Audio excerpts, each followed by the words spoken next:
Hello everyone, welcome back to our channel Login Aid. In this guide video, I will show you how to log in MBNA online banking account. So first of all, what you have to do is launch open any browser of your choice. You can see over here I have opened Google Chrome.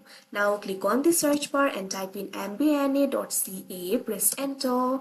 Now after you do that, you'll be led to the official website of MBNA. Initially, you'll be led to this kind of interface.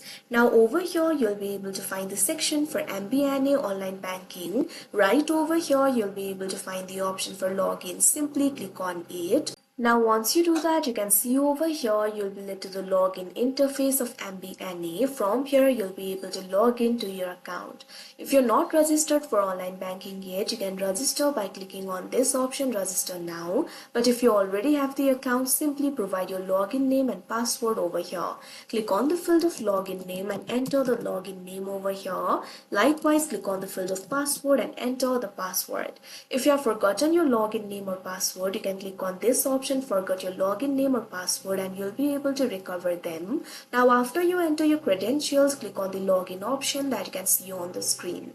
After that, you'll be logged into your account. So that is how you log in MBNA online banking account. I hope you found this video helpful. Thank you for watching. Make sure to like, share and subscribe to our channel.